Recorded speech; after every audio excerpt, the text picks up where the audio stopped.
Phillippa. Okay, I have to got that. And I've not read your work before, Phillippa, but I've seen you're a senior lecturer in English, and you are in the William Morris Society, a trustee of the William Morris Society, and you're on the editorial board for the Journal of William Morris Studies, and a member of the British Association for Victorian Studies. And you've also already told us you studied at Royal Holloway in London, and you did your MA on 19th century English and American literature. And you did your PhD, it's a lovely title, The Last Romances of William Morris. So welcome to Socialist History Society. We're very, very happy to have you here and listen to your William Morris story. Thank you very much, and thank you for having me, everybody. I should just say I'm not currently a trustee of the Morris Society, but I am former honorary secretary and was on the committee for a number of years. I'm not at the moment, but still on the editorial board for the Journal of William Morris Studies. So thank you for having me, and I'll share my screen in a second for slides. If there's any glitch in my in the kind of internet connection, please do let me know, and I will sort of try and remedy that, but hopefully it will stay stable.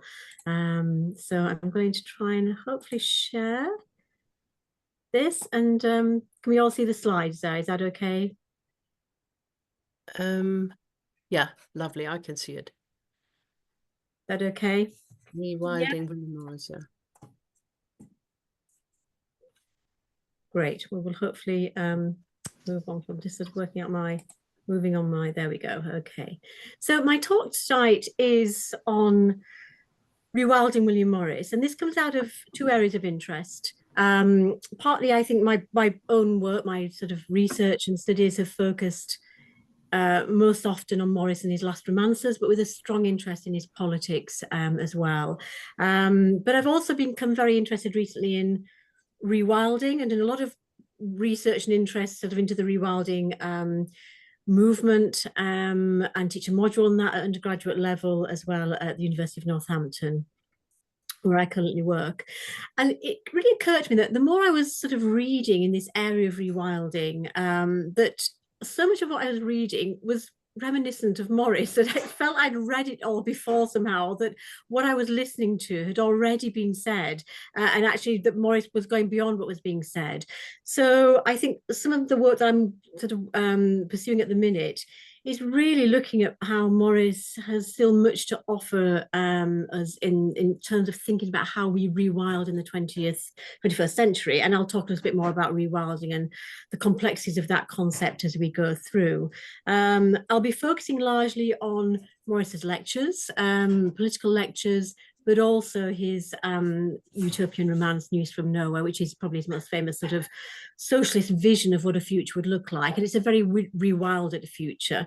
I think there's a whole other paper to be written on Morris and his art and design and rewilding, but there is work being done on that. But I think, again, even at that very level of his sort of artistic creation, there's always this kind of sense of wildness in Morris that I think is, as always, is ahead of his time, as in so many other areas.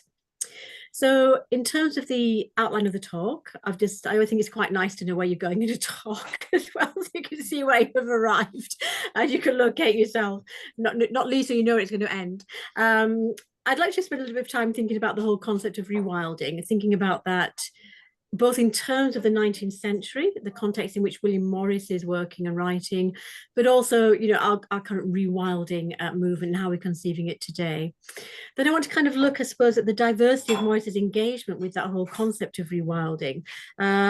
So to think about the fact that for Morris, it goes beyond what I think has become a bit of a fixation on place, and on you know, the kind of natural world as something out there and other to us, and I think Morris offers a much more democratic vision of what the wild is, which also incorporates the sense of self and also the idea of society too, because for Morris there's never a kind of individual answer or solution to anything. It always has to be a much more kind of generous and inclusive approach.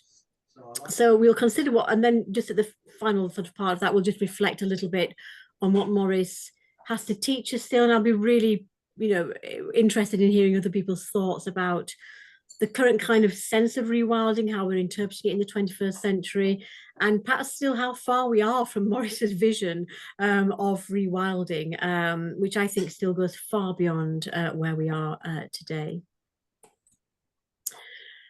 So I'm assuming perhaps people are very familiar with Morris, but just, and it's really hard to capture Morris in a slide. Obviously, because, and in bullet points, because his work and his life was so diverse. I mean, he spans pretty much the Victorian era, so born in 1834 and dies in 1896. I think in his own era, I think what was often forgotten is the fact that he's seen as a major 19th century poet, so much so that when Tennyson was, when we're thinking about the replacement for Tennyson as poet laureate, Morris was absolutely in the foreground, of consideration for that. The fact that by that time he had really established his anti-monarchy views and his socialist commitment sort of in a way slightly precluded him from being appointed, but he was important enough as a poet to be considered for that. I think a lot of us will know him as well from being a founder, Morris & Co., which originally was Morris, Marshall, Faulkner & Co., but became Morris & Co. as we know it now. So as a businessman, as an artist, as a designer, and we can find any number of Morris designs in any National Trust shop or John Lewis branches across the country now. I'm never quite sure what Morris would think about that, but David Mabb, lecturer at Grotsmiths College, has done some brilliant work on Morris kitsch, as it were, and all the sort of afterlife of Morris's designs. Morris, he was also a founder member of the Society for the Protection of Ancient Buildings, which is still going strong, and a committee member of the Arts and Crafts Exhibition Society. But I suppose for the purposes of this audience tonight as well, he's a leading figure in the 19th century socialist movement. He joined the Social Democratic Federation, aligning with Heinemann, broke from that eventually to form the Socialist League, and then eventually the Hammersmith Socialist Society. And in addition to that, he's a major prose writer too. I think his utopian romance, News from Nowhere, is probably still his best known work. But my own research has actually focused on his last romances. I don't know if anybody here has read any of the sort of last romances, from The Wood Beyond the World and The Story of the Glittering Plain through to The Sundering Flood. And if so, I'd be really interested to hear about that in the discussion afterwards. I've given a couple of examples of those in the talk tonight. They are a bit of an acquired taste, even within the Morris community, but I think still they've got a lot to teach us about wildness. And also Morris founded the Kelmscott Press, as a kind of innovative way of thinking about how the kind of material quality of what we read can also be beautiful. And I think beauty is a governing force in his life, which I'll hopefully pick up on as we go through the talk tonight. I think one of the most quoted aspects of Morris's sort of relationship with his own age is his sense that he hated the kind of concept of modern civilization. He hated what modern civilization had become. He was very opposed to the kind of supposedly progressive, optimistic agenda of the 19th century. And I think it's really fascinating that sort of out of that, for Morris, it was never just a railing against things. I think certainly there was lots to rail against, and he does, against squalor, poverty, social injustice, economic inequalities, the monarchy, the government, etc. But I think what Morris always brings into his essays and his speeches is this kind of sense of how things can be changed. And at the center of that change is always a restoration of the relationship between the human and the more than human world. I'm going to refer, I suppose I should just say at the outset too, that there's a sort of sense of how we talk about nature is really problematic. And lots of rewilding and wilderness theorists have talked about the fact that, when we talk about nature, we talk about it as something other than ourselves, And at the same time, of course, we are part of it. We're an integral part of it. That's something I'll be talking about in the discussion this evening. There are various ways of talking about it, but I'll often refer to the more than human world, because I think, again, we've had such an anthropocentric sort of vision of what the world is, and that's been very problematic. I think it's still problematic even in the current rewilding movement. And I think Morris is somebody who overcomes that. He's, again, so far ahead of his time in the fact that he saw that the world was far more than what humanity contributed or wanted from it. So moving on, slides on that. And I think I'm going to use some quite a lot of quotations going through the talk tonight. Some of them I'll read through, but others, the longer ones, I'll just pick out edited highlights from. But I think what we see in this essay from Morris's Art and the Beauty of the Earth is the fact that there's a kind of understanding that nature is political. This is something, again, that I think is occasionally missing from the current rewilding movement for reasons I'll talk about later. But of course, the decisions that we make about the environment and about the natural world today impact everybody, not only in our local communities, but far broader than that. So writing in 1881, Morris talked about the fact that there is no surface of the Earth's no square mile, he says, rather, of the Earth's inhabitable surface. It's not beautiful in its own way, but he also points out that we are actively destroying that on a regular basis. But I also think too, where the politics comes in, is that Morris claims a right to the beauty of the natural world for everybody.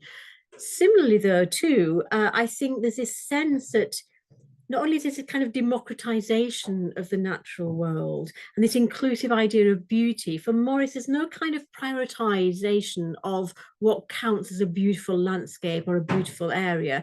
Nature for him is in itself a democratic concept, but also it's never divorced from labor, something that writers like Raymond Williams picked upon later. But the human interaction with the natural world has always been based on labor and on economic and cultural interaction. And I think too, when Morris says here that it's the right of every man, we're talking in the 19th century, so obviously he's using the word man to talk about men and women and humanity more generally, that we have to kind of earn the right as well to enjoy that beauty by due labor. And I think too, there's this kind of interesting idea here that is kind of a sort of undercurrent of the current rewilding movement. We've all got a duty to work for the kind of beauty of the world and to preserve the natural environment, that it's everybody's responsibility, and that too often perhaps we can feel helpless in our current climate about thinking that we can do anything about this, that we rely on governments or big business to sort of take responsibility for that. And absolutely, that needs to happen. At the same time, none of us, Morris already understood, can sort of absolve ourselves of responsibility for that. And I think too, what Morris kind of understood from this is something that is really current in the late 20th and early 21st centuries, is the fact that the decisions we make about how we interact with the natural world impact everybody. So as early as 1990, Bill McKibben, in his book The End of Nature, was noting that we've changed everything through our activities, the weather and the climate. So what happens in one part of the world no longer just impacts that part of the world, that it actually extends beyond that. And I think this is something that Morris already was grasping, as early as the sort of last 2 or 3 decades of the 19th century, which again make him, I think, exceptionally sort of innovative and forward thinking. So to think about the whole kind of idea of rewilding as well and how we understand that term, I just want to spend a little bit of time thinking about rewilding in terms of the past and present concepts of it. So the organisation Rewilding Britain defines rewilding as a kind of large-scale restoration of ecosystems to the point where nature takes care of itself. So it's an attempt to reinstate natural processes and also, where appropriate, I like that idea, missing species. And there's lots of debate about, what's appropriate about missing species. People can be quite happy about beavers being reintroduced, but they get really kind of quite unhappy when we start talking about wolves, which were actually a very common species, through the British Isles until we eradicated them a few centuries ago.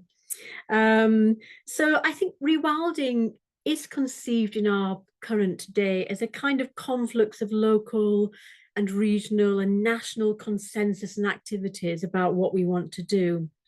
But also rewilding suggests a kind of getting back to something that we once had, that we have lost, a restoration, as it were, of a rightful state of being that decades or centuries of civilization have eradicated in some way or other. Now, when we're thinking about Morris in the 19th century as a kind of proponent of rewilding as we understand it today, I think it's important to give some context as well here. The 19th century was very interesting in terms of its kind of revived interest in wildness and in wilderness. They're very problematic terms. Again, I can only touch on that briefly this evening, but I'm very happy to kind of discuss more in the discussion. I think if we look at the 19th century, there's already a movement, an understanding that something was being lost that had to be preserved. In the US, there was the establishment of the national parks, of which there are several today, but Yellowstone, the first, established in 1872, through from Rock Creek and Sequoia and Yosemite into 1890. And there's also the Sierra Club, which is still going strong today, founded by the environmentalist and writer John Muir in 1892. So there has in the US been, I think, a very strong sense of the need to preserve wilderness and wildness. It's problematic in its own terms. There's probably another paper there for another time. But the minute you start sort of prescribing wildness and sort of putting a boundary around it, you're already complicating and compromising the concept of it. But nonetheless, there was a recognition that we had to preserve something that was being eradicated bit by bit. America is very lucky, of course. They have those vast areas of wildness and wilderness, which, as Morris himself recognised, we don't have particularly in the UK. But still, there was an interesting movement during the late 19th century, mid to late 19th century, in terms of understanding that there was a need to get hold of something and stop the eradication of the natural world, which was happening apace at this point. So the Commons Preservation Society, which is still going today as the Open Spaces Society, was founded in 1865. And that was initially set up to kind of campaign against the enclosure and the development of what was common land, that real sort of investment still in the idea that there is common space to be used for all. And then the Curl Society, which was founded in 1877, largely to combat urban squalor and to try and protect urban green spaces. And I think that's kind of, Morris spoke at these, the Curl Society on several occasions. He was a strong supporter of their attempt to preserve some kind of sense of contact with the natural world amidst an increasingly urbanized society. And then we've got the National Trust, beloved of the middle classes everywhere in the UK today, founded in 1895. And I think, we might think about the National Trust a lot these days in terms of all those stately homes that they've acquired over the years. But, their first acquisition was 5 miles of Welsh coastline. So I think, again, that sense that there was a sort of understanding of wildness and a need somehow to stop wildness from disappearing entirely from the British continent is really important. And we also have to have a nod here at this point, I think, to Thoreau and this quotation, which we'll find everywhere, about the fact that, he says that in his I see on walking, that in wildness is the preservation of the world. What that means has been much debated over the years, but Thoreau has become a really important, I think, 19th century figure for us, and in many ways is a founder perhaps of the modern nature writing movement. But I also think I'm sort of bringing Thoreau up here because I do think there's a kind of sense of how Thoreau has influenced the way that we understand wildness and nature in our contemporary rewilding movement. I think this little quotation from Walden, which is beloved of self-help books everywhere, you'll find it in lots of books, about this idea that, you know, he went to the woods because he wanted to live deliberately and he wanted to learn what life had to teach, and that when he came to die, you know, didn't want to discover he had not lived. I mean, I think we can all feel very sympathetic, and I'm not sort of negating that concept. But there is also, I think, a sort of sense of withdrawal there too. The sense that one has to take oneself out of the world in order to reconnect with the wild. And I think there's something very individualistic about that. And also possibly in the end, much as I love Thoreau, slightly unhelpful in terms of how as societies and under the global community we understand rewilding. I'm very happy to be taken to task for my use of Thoreau at that point. But Thoreau has also you know, sort of generated, I think, the kind of contemporary rewilding movement, which I have to say I'm a big fan of. I love the books here, so I don't mean to be sort of unnecessarily negative about them, and I've given you just a few book covers here. But I think too, there's a sense that I'm going to give you a few examples building upon Thoreau's idea of going out to the woods. Just a few examples here. I mean, I know that, you know, we're just glancing through at this point, but if you even just do a skim of this, the amount of eyes that sort of leap out at us, whether it's Robert Macfarlane leaping the streams and climbing trees, whether it's Cheryl Strayed, a book that I love, you know, wanting to be made the woman that she knew she could become, or George Monbiot, you know, feeling himself ecologically bored. I love that phrase because I think, again, it's a very middle-class privilege, isn't it, to feel ecologically bored. I think a lot of the world's population don't have that privilege. Or Amy Liptrot in The Outrun, another very popular book, talking about her desire to overcome her addiction and move through, you know, into a sort of better place. So I think that idea again of the self as being restored, a kind of, you know, a restoration of the self, which is a microcosm in some ways of a kind of sense of planetary repair, is really interesting here. But as the writer Kathleen Jamie has noted, you know, with this kind of writing, if we're not careful, there is such a predominance of the I that it becomes more about the writer than it does become about the thing that they're talking about, than about the natural world. So I think it's really important that we kind of remember that. And I think this is something, again, that Morris was really interested in and also kind of understood. It'd be much more complex than a sort of personal, you know, sort of restoration. There's also, I think, you know, what is lacking in the current rewilding movement that Morris gets is the fact that writers like William Cronin have picked up on, is that we can't really understand nature or wildness outside of a cultural context. And the fact too that, you know, how we view the natural world and how we understand what is natural is absolutely preconditioned by our moment in historical time and where we're at. So George Monbiot in his book Feral, for example, talks about the fact that there is a sort of, you know, we look at those kind of open moorlands of the north. I'm from Yorkshire myself, I love the Yorkshire moors, but at the same time this is actually a kind of a deprived landscape. This would have been woodland, that we have absolutely altered it, and there's this kind of, it's something that's called shifting baseline syndrome. You may know more about this than me, in the kind of environmental science community, which is that we kind of, what we understand as natural and wild shifts generation by generation in terms of how we've socially and economically constructed that.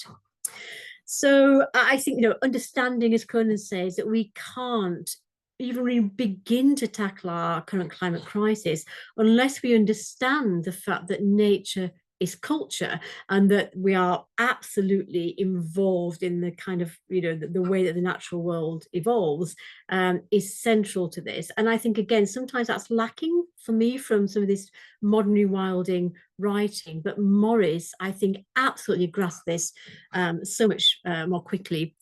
There's also this sense, again, that, as Greg Garrett talks about, there's a very good book that I'm familiar with called Eco-Criticism, a little sort of Routledge critical idiom, that talks about the fact that, again, we can't analyse our current problems unless we think about them through that broader social and kind of cultural terms, because there's this interaction, he says, of ecological knowledge of nature, but also the cultural inflection. And it's a really interesting way of thinking about it.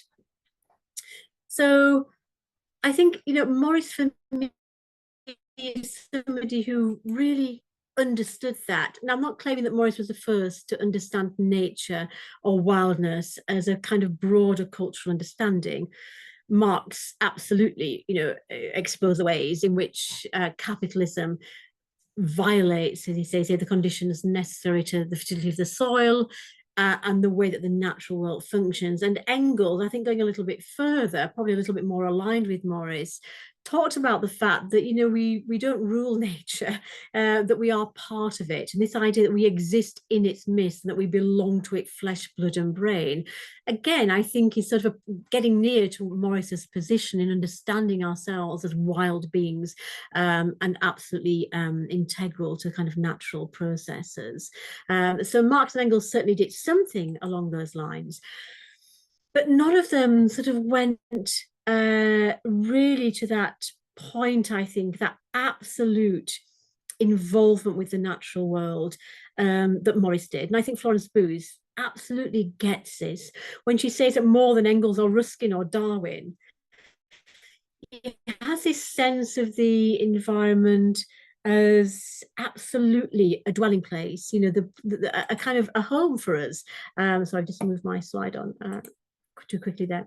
And that there is a real need for us to understand ourselves as an integral part of that, but that also what we do economically, socially, culturally affects that relationship, and really has a huge impact on that balance.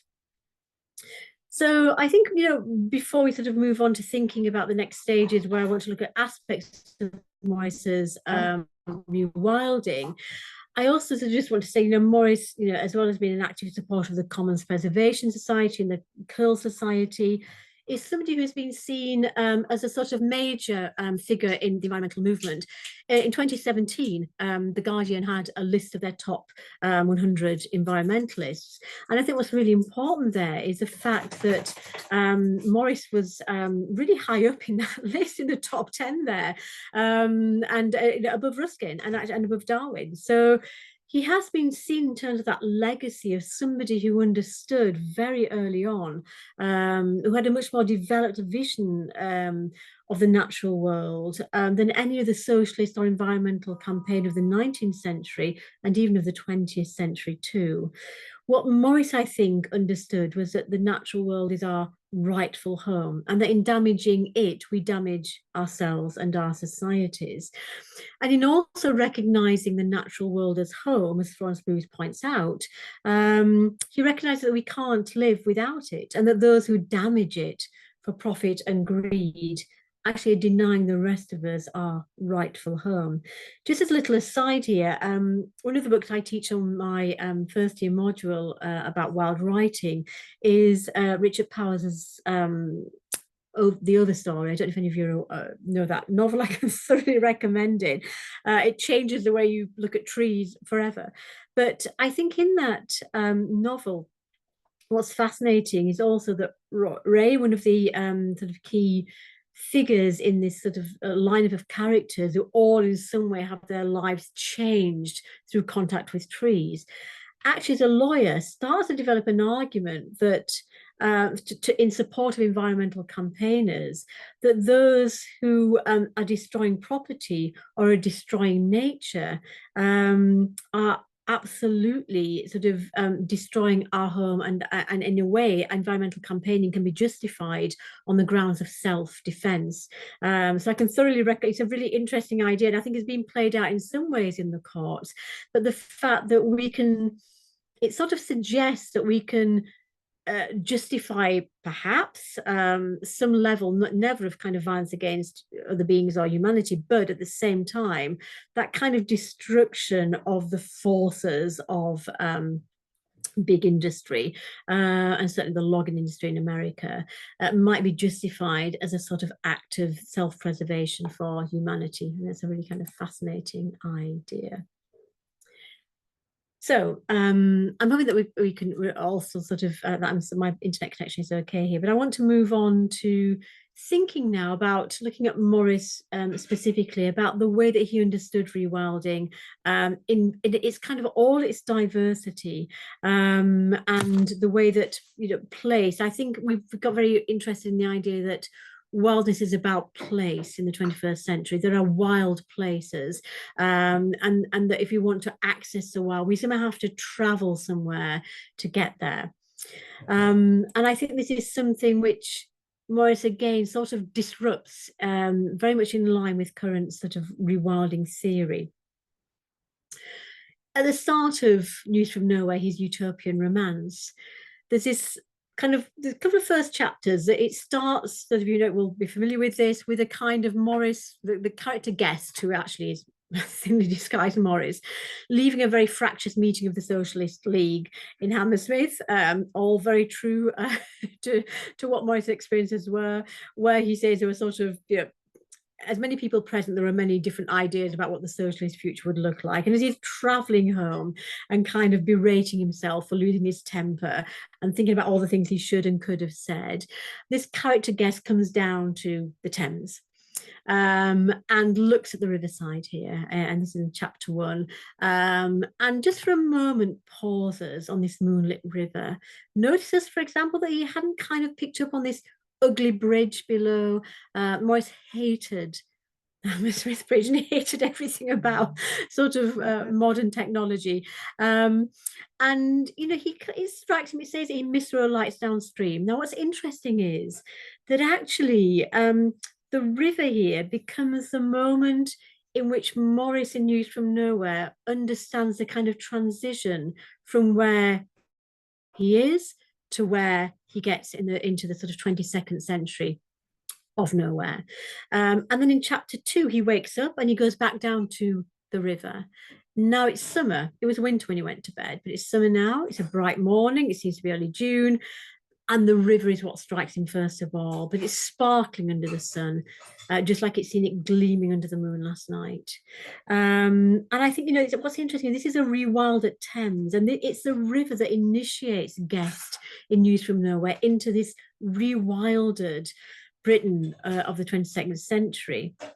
And I think what's really important for Morris is that wild history and human history are inextricably connected in his utopia.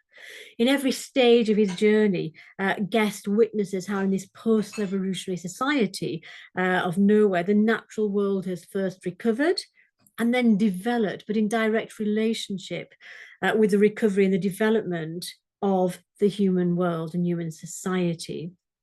And I think what Morris shows us in News from Nowhere is an absolutely exemplary model of what Carolyn Merchant in her book Reinventing Eden describes as a partnership ethic, something that she thinks is central to our kind of current rewilding movement. And if we are ever going to address our current sort of environmental crises, this partnership ethic, she says, is an ethic that will bring humans and the non-human world into a dynamically balanced and more nearly equal relationship. And I think what we get there, I think what's so fascinating about Morris's utopia is that that kind of mechanism of getting, as in all utopias, getting the sort of speaker, the visitor from there to now, as it were, into the, you know, transitioning them from one place to another, that for Morris that is done in entirely natural terms. in News from Nowhere as well, we get this sense of there's this conversation that Guest has, as you might be familiar with it, but if not, I'll just explain a little bit. So this Guest character who wakes up from 19th century Britain into the 22nd century and has this conversation at one point with old Hammond, who turns out to be actually one of his descendants, trying to figure out how we got from 19th century Britain into 22nd century Britain, and this kind of regenerated natural world. And Guest asks, look, you've got these wastes and these forests. Why do you keep these things? Isn't it wasteful to have pieces of nature that are not being used? And old Hammond says, my friend, we like these pieces of wild nature and we can afford them, so we have them. He then goes on to say, we also need a lot of timber, and we're sure that our generations after us will need that kind of timber as well. I think what we start to see here again in News from Nowhere is Morris moving beyond seeing the natural world as a resource only. And again, we might sort of take that as a given in contemporary rewilding theory, but I think too often still, even when we're thinking in the environmental movement, still, certainly in terms of, I suppose, the kind of conservation movement, is conserving things so that we have our own supply of what we need. There's still that very human-centric view of what wildness and the natural world is. For me, although Morris acknowledges that with this kind of reference to timber, it almost seems to me like a little bit of an add-on, that actually just to simply love these pieces of wildness is enough for the Nowhereans. It needs no further justification, even though perhaps explaining a little bit of utility seems to be necessary for Guest as this sort of bewildered visitor to this world.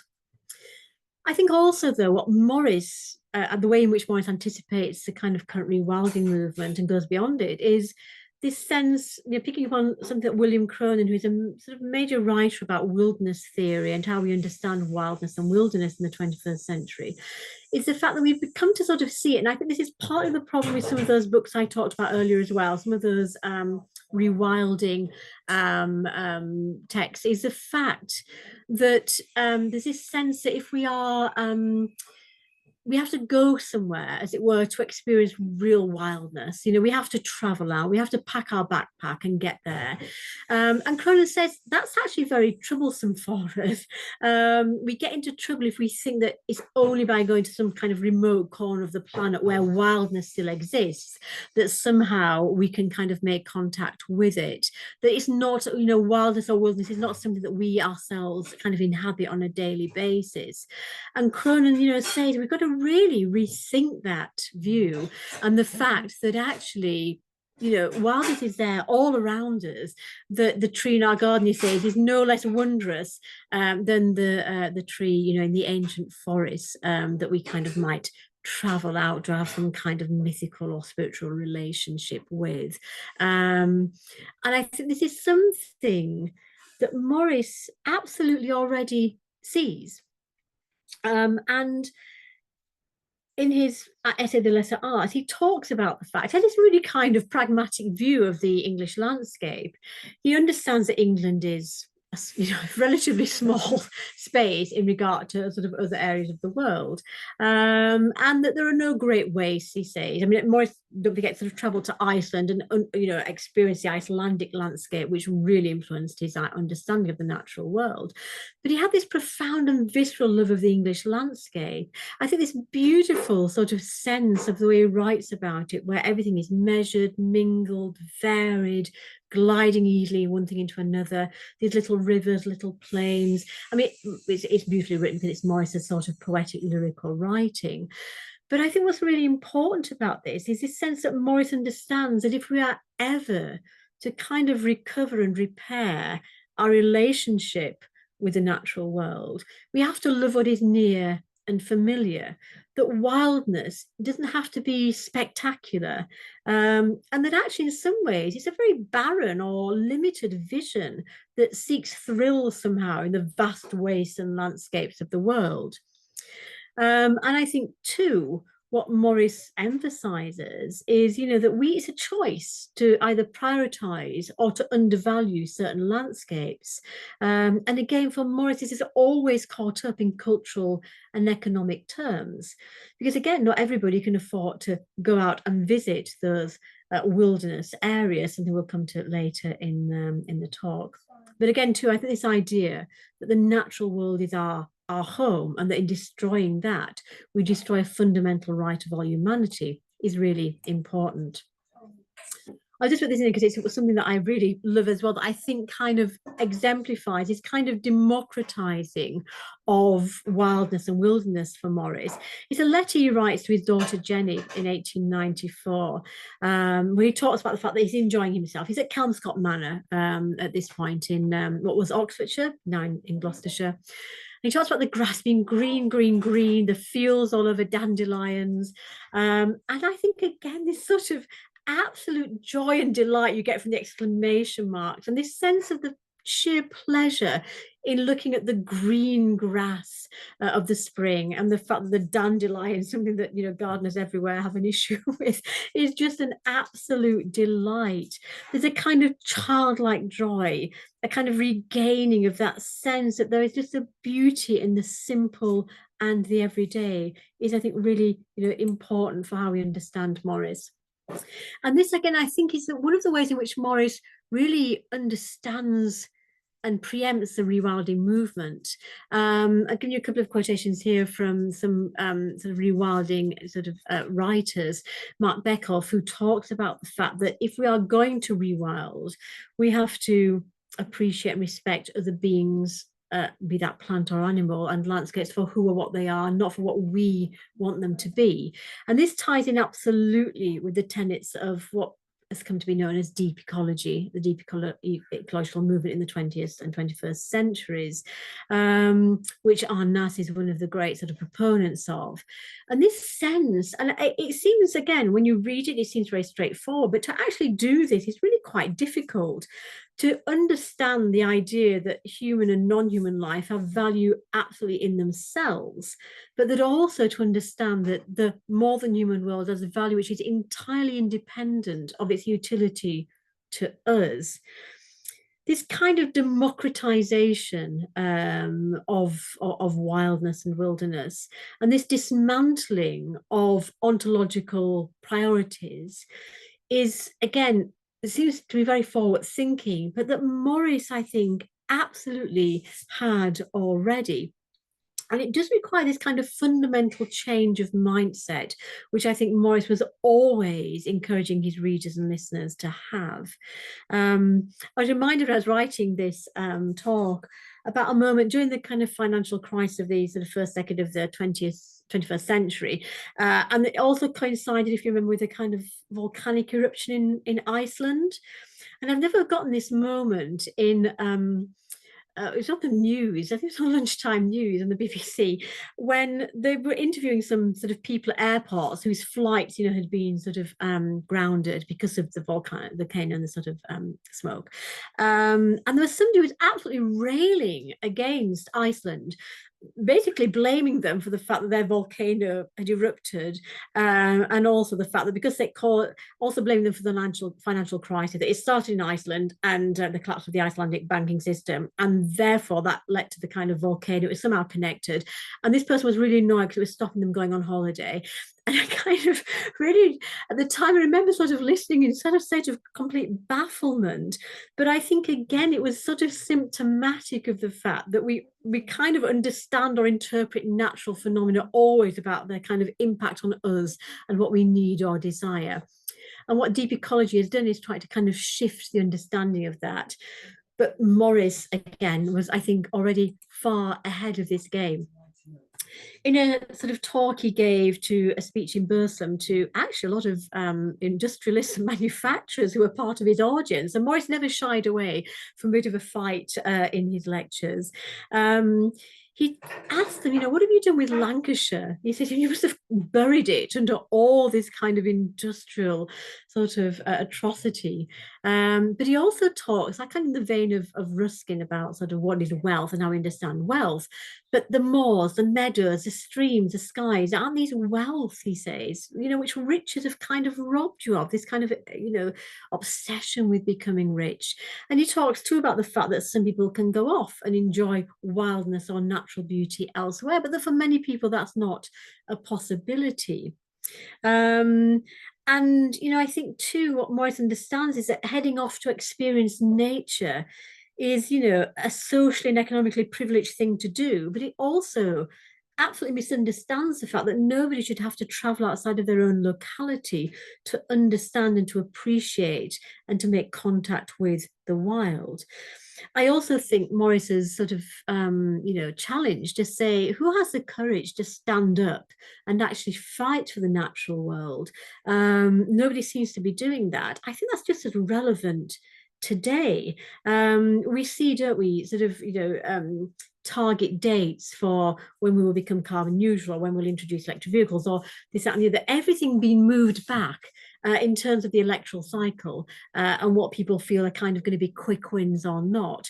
The trouble is environmental issues are never quick wins. They are long-term commitments. And Morris understood really early on that under our current sort of supposedly democratic system, we will never plan for that because there's always too much investment in getting elected at the next general election.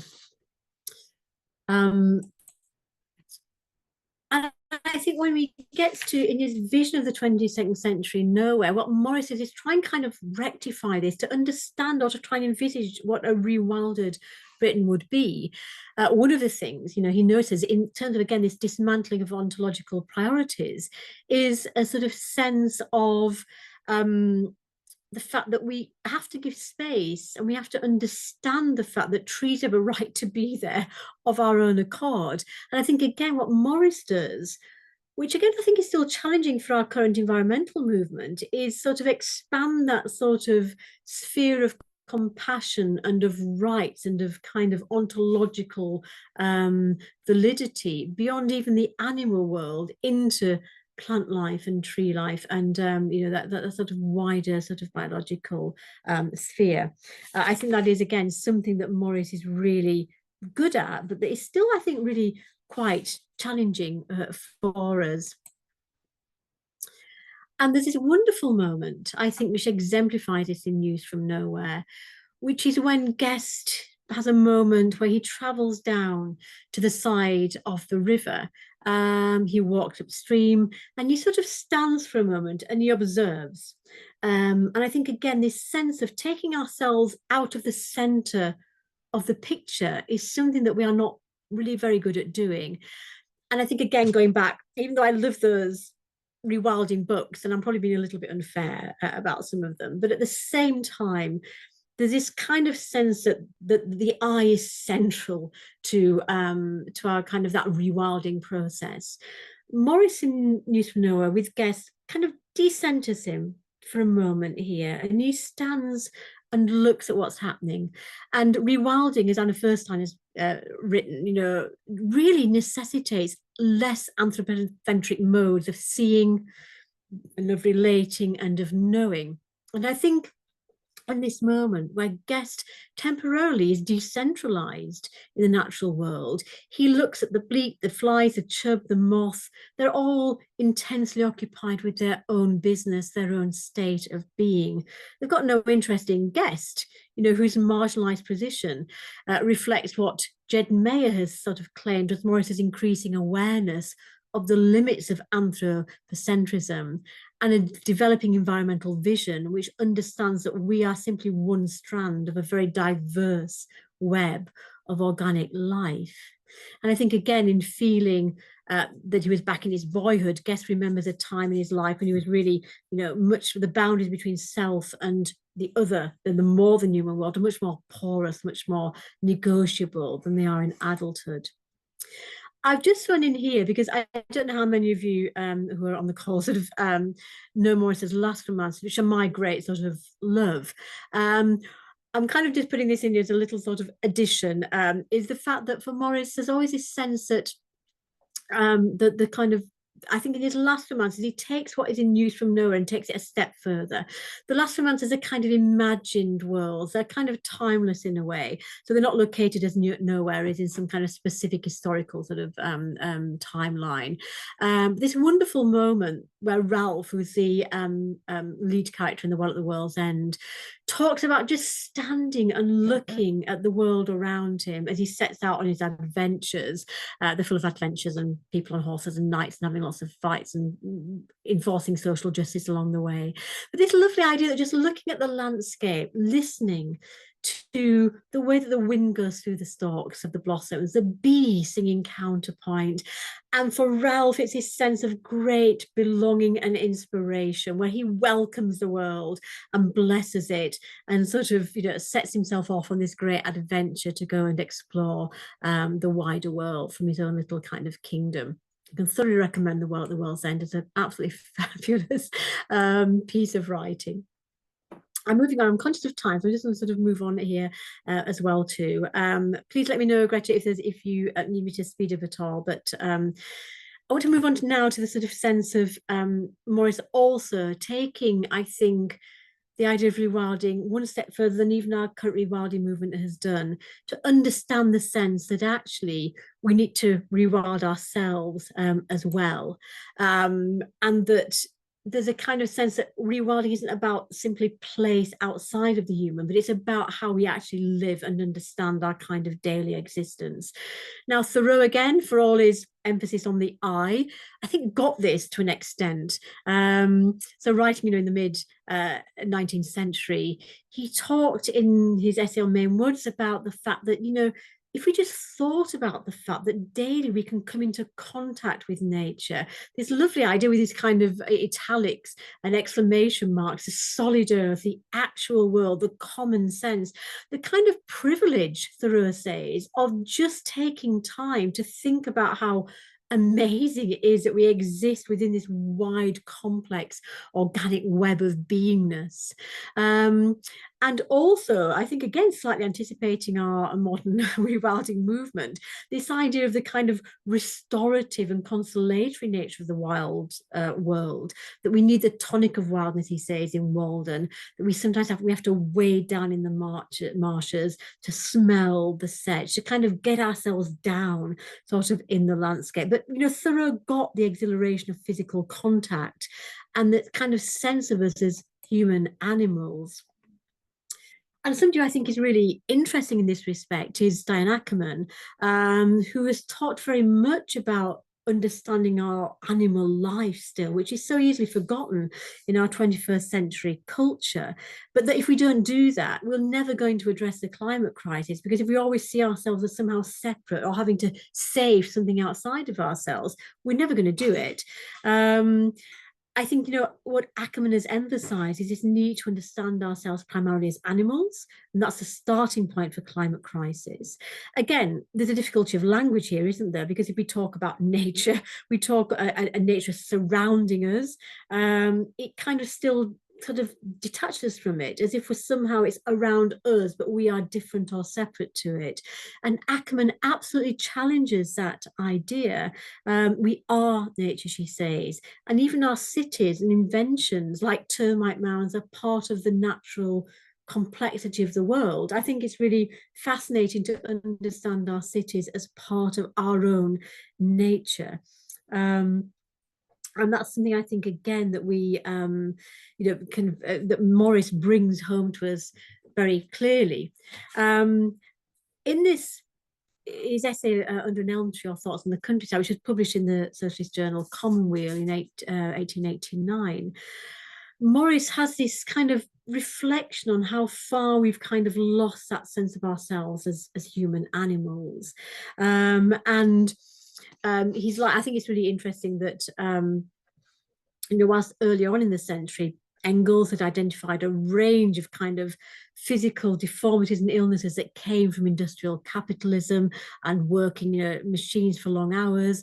And also Marx himself in Capital had talked about the kind of exploitation of the human body, looking at the lace trade in Nottingham and the potters of Staffordshire, and drawing on kind of, medical reports and government blue book statistics about how our bodies were being, absolutely sort of eroded our animal life and our health and well-being through industrial capitalism and the process of factory labor.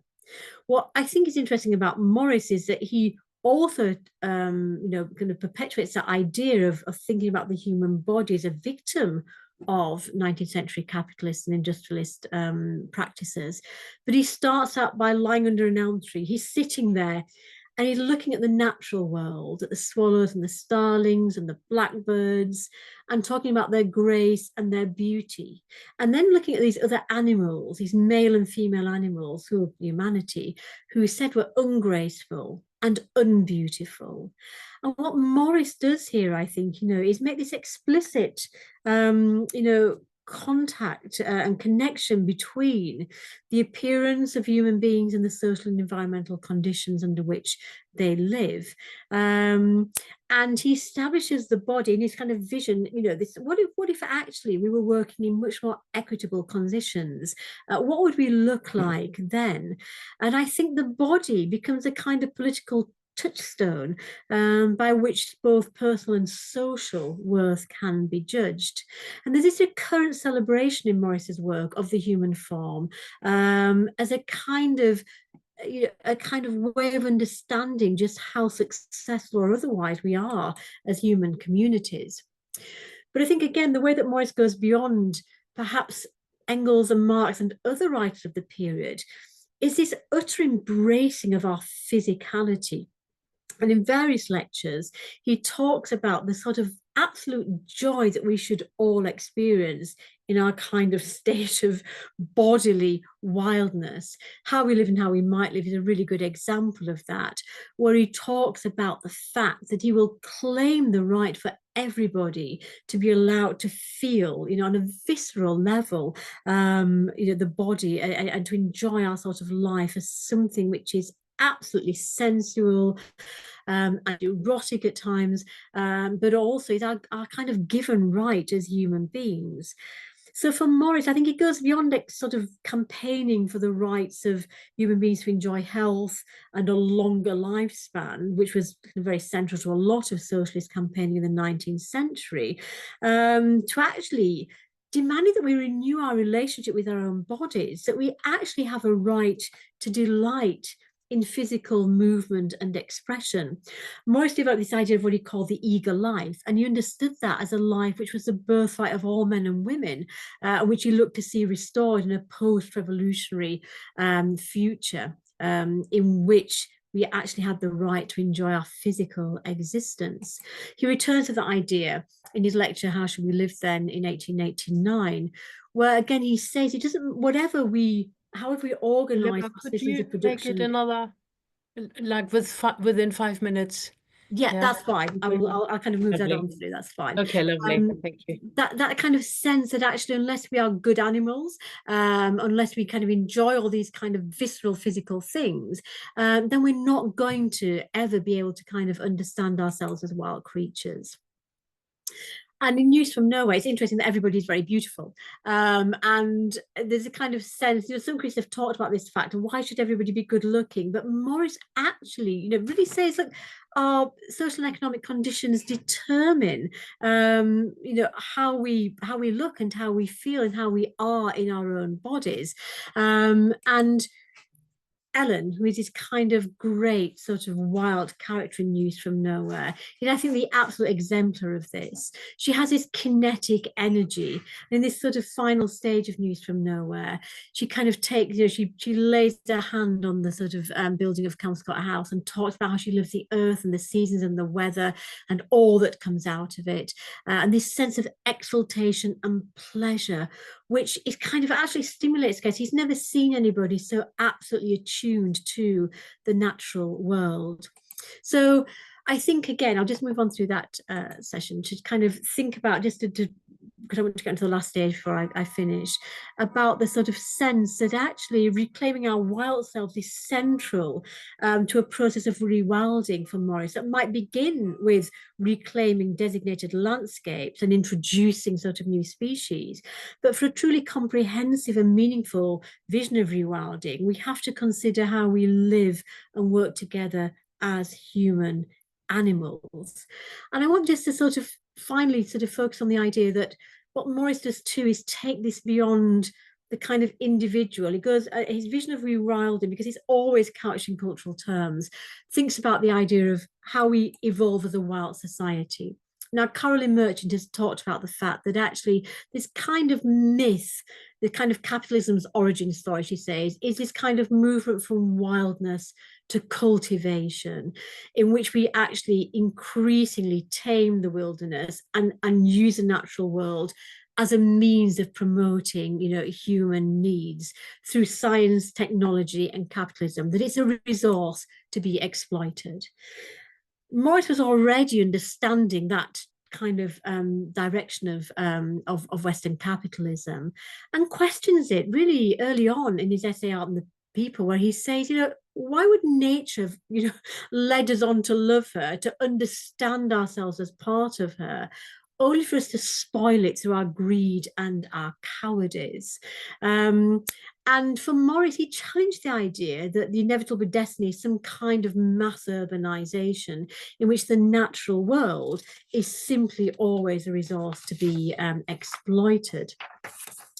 And he really fought for the idea that actually the natural world could be a beautiful world. But what Morris also brings, I think, into the kind of rewilding discourse, which I think is missing from so much of our contemporary rewilding writing, is the fact that there is kind of a real connection between social and environmental justice. There's a wonderful book called Colours of Nature, which is based on kind of different ethnic experiences of nature, which I think is really relevant as well to Morris's own age, in terms of the fact that, in terms of, the real world and access to nature, communities not created equally, that actually the way that the land has been used and appropriated over centuries has been very much determined by economics and politics, which has sorted out who gets to enjoy what. And Morris really challenged that idea and notes that actually a modern and civilized world not only can be a beautiful world, but that actually too, we have to accept the fact that it belongs to all of us, and that whoever, he said, willfully injures that property is a public enemy, and that we have to resist and campaign against the kind of idea that somehow we have a right, that some people have a right to kind of take over aspects of the natural world and use it for their own ends. So I will try and sort of draw this together in 2 or 3 minutes if I'm allowed that little bit of extra time. Monbiot, I think the great sort of issue with rewilding today is how do we align civilization and rewilding, because they seem, I think, often to be in a sort of conflict with each other. And so much modern rewilding writing is about taking oneself out of, the rat race, the sort of world as it is, and making contact with some kind of wild space out there. But Monbiot has said, look, we've got to be able to combine the two. We have to understand that civilization and wildness have to go together. In the 19th century, we had that burgeoning movement of the Garden City movement, in which we sort of already kind of see, I suppose, an attempt to kind of bring wildness back in. But I think what you get, and this is a kind of plan, one of Ebenezer Howard's Garden Cities, I think it's really fascinating because you can see where things are pieced out as to where nature will be.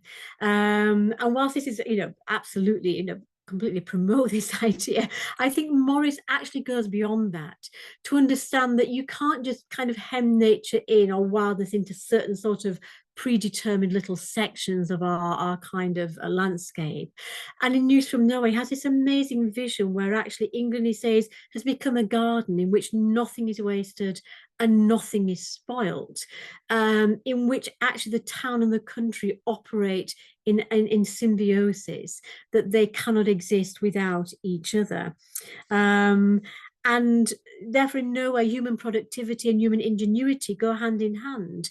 And you can still have this kind of advanced civilization without it being at the expense of the natural world. Just one sort of thing to throw in here is I'm really struck always again by that chapter in News from Nowhere on education, because Morris sees, when Guest goes, he's quite perturbed by the fact that there are all these children in the woods learning things, but there's no kind of schoolroom, there's no kind of formal system of education. He will explain to Morris, well, children learn to swim and to build and to kind of be around in the natural world, and then they learn to read, and then they learn these various crafts. And it's often been part of News from Nowhere that people have ridiculed, that critics have ridiculed.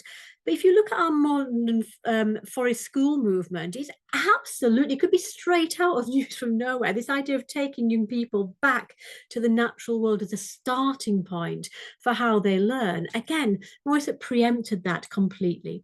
So very quickly, I think, where do we therefore, go through here?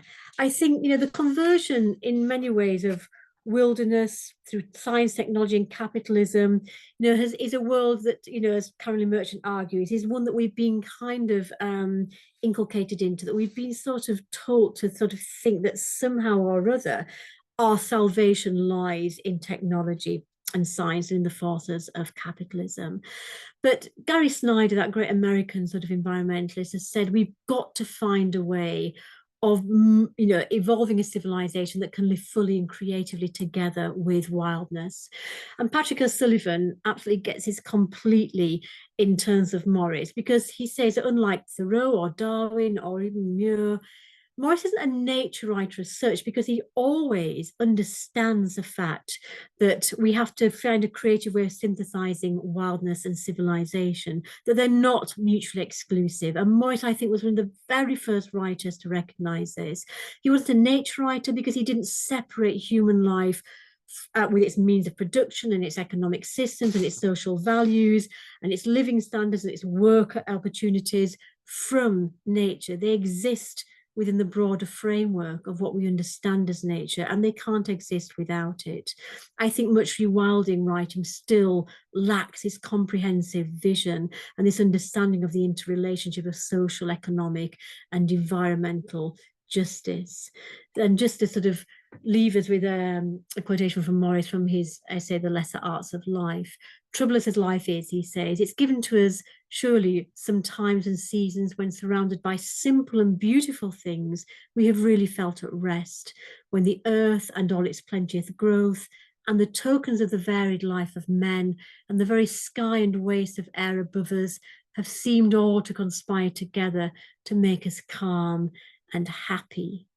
I think this sense again that it's earth with its growth and the tokens of the varied life of humanity that are actually, make us sort of understand our place in the world. So just to conclude, I think what's always struck me is so many politicians, if you look at sort of when they're asked about what was their inspiration to kind of send them on their political journey, it's amazing how many of them talk about News from Nowhere as their kind of inspirational book. And when I listen to that, I regularly think that they all need to go back and reread it, because I see very little in modern politics that aligns with that vision in News from Nowhere. And I would suggest that we would all do well to read and to reread Morris if we are to develop a rewilding vision and a rewilding practice that will last beyond the next generation or the next general election. I'll stop that there. Thank you. Well, thank you ever so much, Phillippa. I think we needed that talk. It's all a little bit rough out there. Oh, can you hear me? Yes. Oh yeah, oh good, oh good. Well, thank you very much. That was very inspiring, and I think it will do us a lot of good to feel happier and sleep better in these kind of very tumultuous times. I mean, it was all really wonderful and inspiring, and I've read for one of my theses. I've also read a lot of William Morris. Was very impressed with his ideas of how to bring about revolution. He said, you only need 10 men. You only need 5 men, because, or men or women, because if you're not on your own, he says in this one piece, if you, as long as you're not on your own, you can be declared mad. But if there's just two of you, Yes. I think he was thinking about the Cuban Revolution. If there's two of you, well, you Yeah. can't be usually not both mad. But if you have five and then 10, well, there you go. That was the Cuban Revolution, I think he was referring to. I particularly, I Yes. mean, people may ask questions. I hope so. But I thought what I loved really very much, and it's so important, living in crowded London. Wild, you said, wild is exactly where we are. And Wilden is not where you travel to, but it is the tree in your garden. Yeah. And I think really, I'm always saying to people, I've got here flowers here, geraniums on the windowsill, and we're growing cabbages and so on. Even if you have a small patch of ground, you allow it to do things, and really, it does marvelous things. We've been living here 40 years, and stuff comes up that I haven't seen before. It's just absolutely amazing. And all the birds are nesting all around. So it's a lovely, lovely idea. And we can say it because obviously Yeah. not everybody has a garden, but people have a little windowsill or a tiny balcony. And you should appreciate all the little earth or whatever you can have there. So that's my little introduction to it. Let's see who's going to have their hand up. Uh, uh, uh. I've seen. Where is everybody here? Steve. Let's have Steve now. Yes, thanks very much.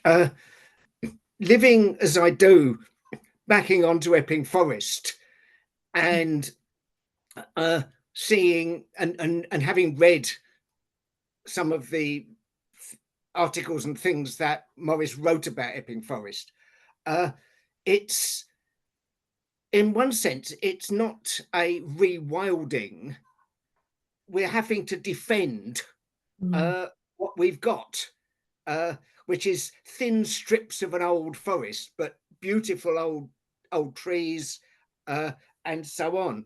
And thinking back to Morris's time, I mean, the Commons Preservation Society was the kind of middle class version of this, but there was also a lot of dockers came out of the East End, and there were fights with bailiffs, and I mean, there was a real class struggle to get Epping Forest, to save it. And that sort of thing really struck me.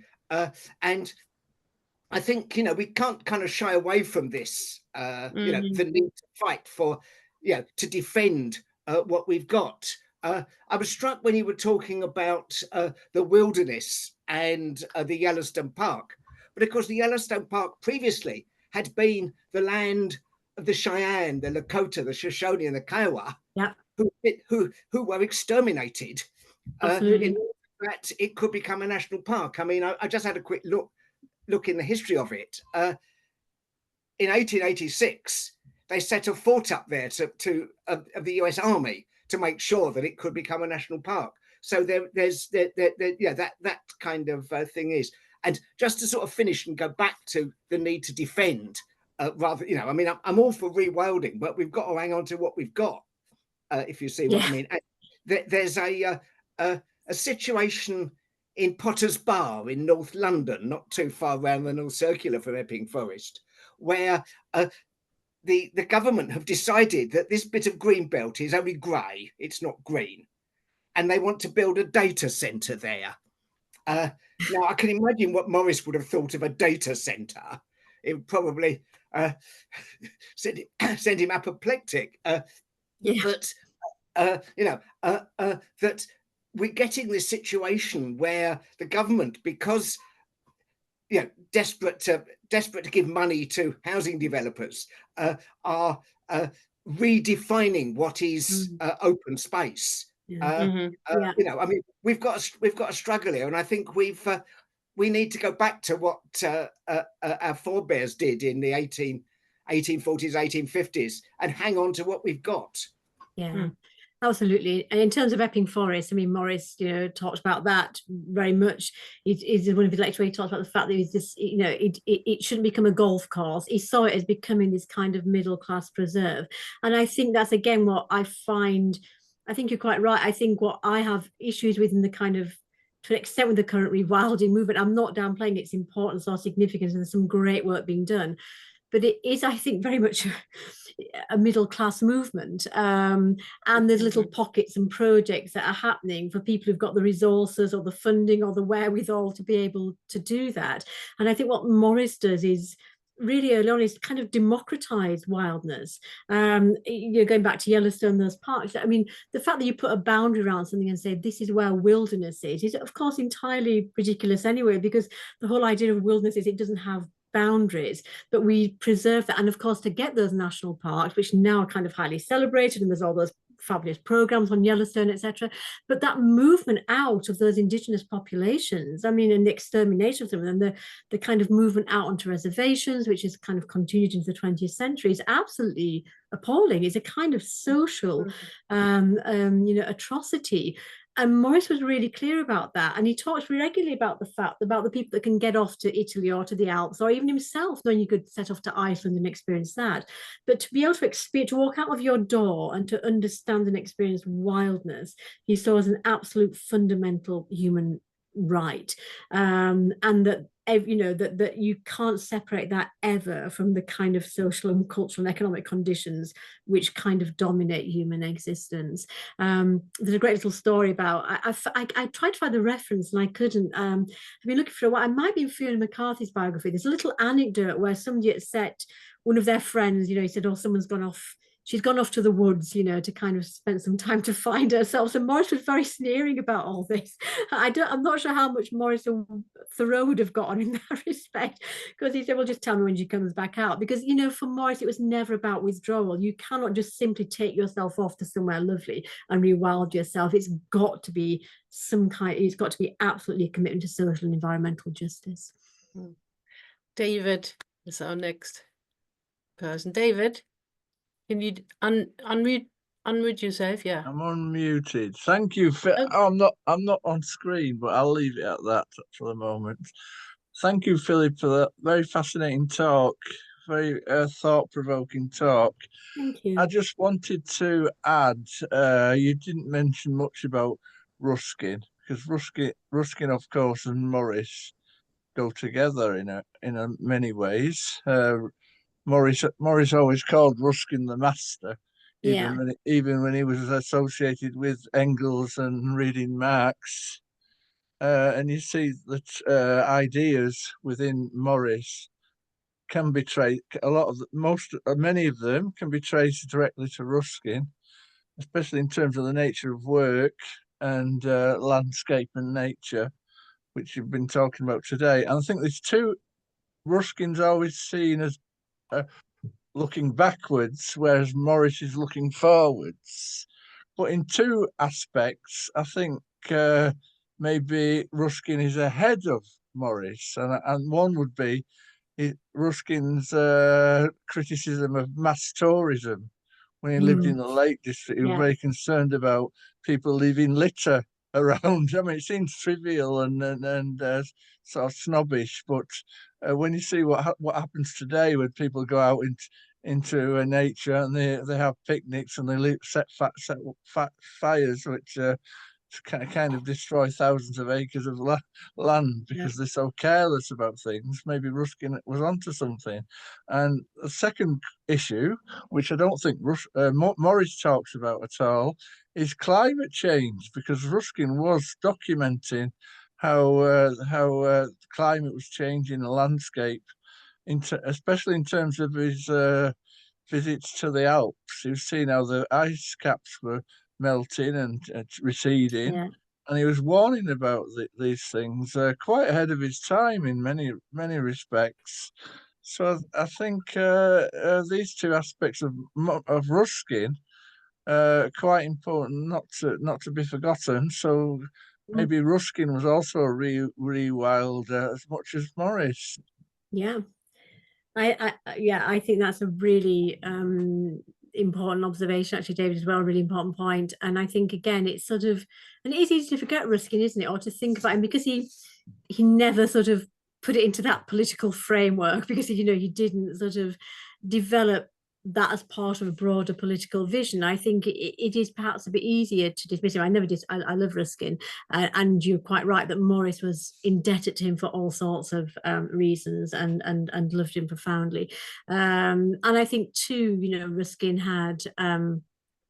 That he was very well travelled, and experienced things and saw things in a way that I think complements and adds to Morris's vision, certainly.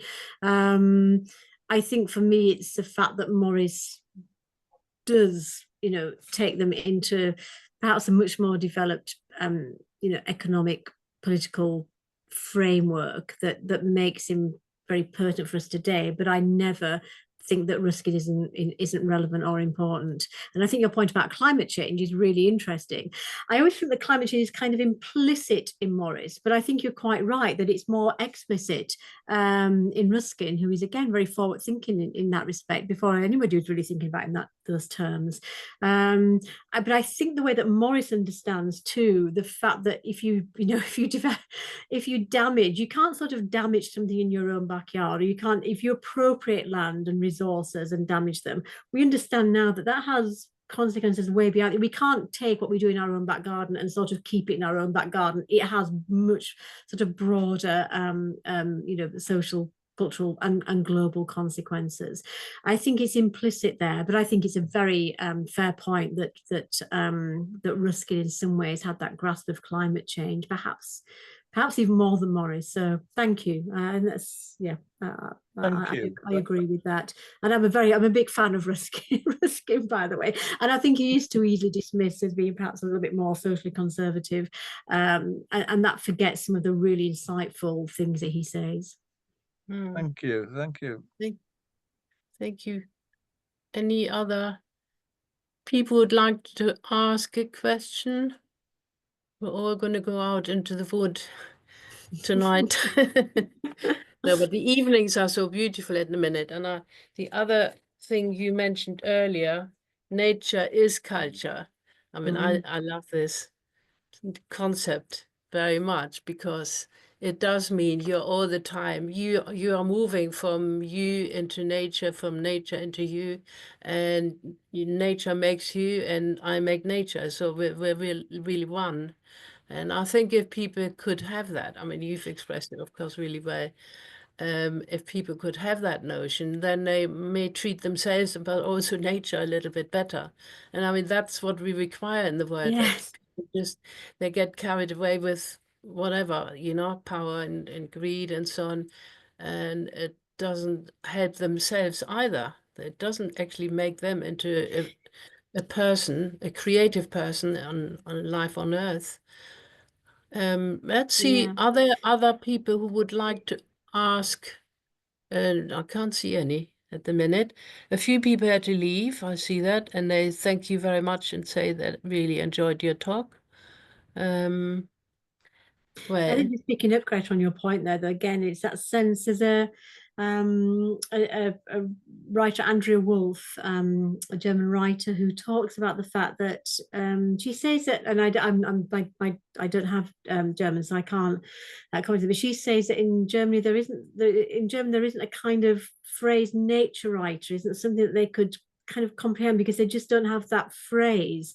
And she was sort of thinking again about the fact that when we talk about nature writers, it's this sense of something, you're writing about something that is other or outside of the human. And in some respects, we can't help it, can we? Because if we're going to talk about it, we always have to talk about it in those terms. But it's this kind of sense of distance that comes there, as if we're writing about something that is other than us, something that we might have to defend or protect or fight for. But that it's kind of outside ourselves. And I think, for me, again, it was Morris's profound understanding that if you damage that world, you will absolutely, because he always saw it as a social dwelling, as a kind of home, and he understood this kind of complex interaction between the human and the more than human world. I think he kind of understood the problems with talking about nature in that respect, if it's something outside of the human. But it's a problem with us as human beings, the way that we have our language, the way we think about things and term things. We are very good at othering things through our language. exactly. And it's it's problematic. It's probably something that we're going to have to keep sort of fighting with for some time yet to overcome those linguistic difficulties. What comes to my mind there is I don't know where it is at now, the legal movements that of course use other than nature. So for instance, the right of the tree, the right of the river, and so on. Yeah. And I think there have been quite a lot of interesting moves where obviously people Yeah. have to study law, and they use the law in order to put an idea across. I don't know where they are at the minute. God, I think this is something, again, this novel Richard Powers' The Overstory. I don't know, if anybody's familiar with that or not. If not, I'd say I can thoroughly recommend. It changed my vision. I mean, I love trees, but it changed my understanding of what a tree is and how we work. And it's broad than that, but it's based on a lot. It kind of looks at the redwood summer, in California, and goes through to the kind of World Trade Organization sort of protests as well. But this lawyer who develops this sort of sense of the fact that actually, if we could call it self-defense, you could actually justify environmental campaigning as an act of self-defense, because actually if we destroy the world we're living in, we destroy ourselves. So we have and this sort of sense of, and Will Kimlicka has also talked about the fact that our legal systems are very anthropocentric, and we struggle to accord legal rights to the more than human world. And I think it's quite interesting when we haven't had a chance to talk about, speciesism and the way that we sort of engage with the species, but the fact that we kind of bit by bit extend our legal rights. We've done it to the kind of great apes now because we've recognized them as absolutely, our cousins, our evolutionary cousins. So we can go that far, and then we might extend things to dogs. And I think in the UK, there's been a recent sort of law that now, it's an offence to in a road accident, if you run over a cat, if you kill a cat, that it's a legal offence to drive away without reporting it. It is for dogs. Now it's just recently become the case for cats. And I'm kind of thinking the way that we incrementally start to bring other sort of beings into this legal sphere, but always on our own terms as to what matters to us. And I think it's really, I think that is a really interesting debate that's still going on. What about the legal right of a river? And the sycamore gap tree, I think that's been really interesting bringing to the fore perhaps the kind of right of a tree to be there in its own way. Well, I think we may bring it to an end. Thank you ever so much. Extremely stimulating, and I hope everybody is looking after all the little bees and creatures and the plants and so on, and in the environment, literally where we are in a window box or whatever. So thank you ever so much. William Morris, of course, is wonderful. Thank you. Thank you all for coming out tonight to listen as well, and thank you for the invitation. Thank you, Phillippa. Okay, bye-bye now. Bye. Thanks all. Thank you. Have a good evening, everybody. Thank you. And you. Bye now. Bye. Thank you. Thank you. Thank you. Where are you going?